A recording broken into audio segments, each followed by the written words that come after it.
Hello there. First thing I have to do, as I always do, is give credit where credit is due, which is all these people over here. Now, what we're going to do is basically talk about relative velocities. Because and again, these are the people I give, anyway, because there's two things here that later on seems to be the most important. And those two will be relative velocities, and it looks like the other one is, I forget what it was, but it is, I forget, but relative velocity seems very useful. Why? Everything runs on relative velocity. It took me a long time to realize this. Why is it so emphasized in this course? Like in this course in waves, the relative is always emphasized completely, continuously, so forth and so forth. But why? Now, it took a while for me to realize that every single thing in aerospace is basically relative. Why I say this is because if you think about it, what is moving in the airfoil? This is moving. That is moving. We're moving this way. The water or gas droplets are not moving. They're moving not this way. So we're changing the velocity to over here, changing the coordinates to this version over here.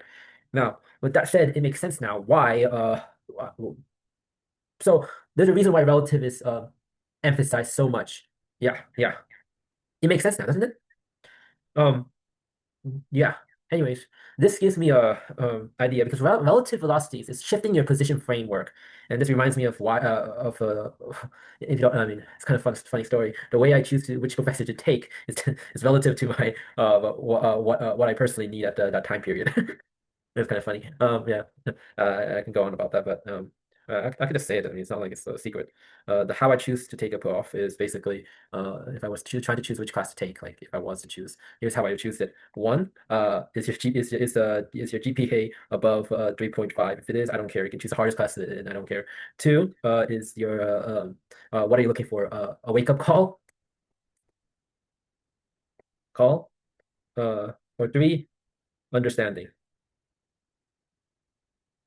That's how I choose it. So obviously, number one, if it's below 3.5, I just basically take the easiest class in the world and choose the easiest professor. Wake up call is when I get complacent. I just take a hard class for no reason, which is to me, yeah. And understanding is if I want to understand something, which is happens a few times. But those okay. I should and then fourth, I forgot four is volume. Like how much do I learn in that class?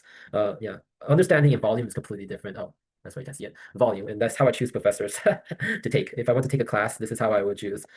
Because uh, yeah, if it's below 3.5, I would choose the easiest professors in the world to get it back up. Hasn't happened yet, so doesn't this number one condition never has ever came to be. Funny enough, a wake up call happens a few times where I feel like I'm getting complacent, and then I take a class where I need to like make sure I do make sure I barely pass or something. This happens a few times. I think last quarter was that I need the wake up call after I was getting complacent in spring quarter, so I chose some difficult courses that quarter. And then understanding is why I chose this quarter actually, and then volume is kind of related to a wake up call and understanding, like it's amount we learn. But this quarter is for understanding. Like the professor I chose is understanding because I already had a wake up call last quarter. Anyway, well, I don't know why I'm saying this, but basically that's how I believe you should choose your classes. See if your GPA is above a 3.5. If it is, take the hardest class possible. And then if you get complacent, take a wake-up call. Take an impossible hard class that will kick your balls, even if you don't like it. And then understanding is what I go for third, and then fourth is volume. So that's how I choose my classes. It's a really dumb way to think about it, but that's how my brain thinks. Like it's like, okay, if it's below 3.5, take the easiest classes in the world. There's no point for you to take a hard class. You need to get your GPA up. But if you're getting complacent somehow because you took a hard class but it wasn't, I mean, you're being a noob.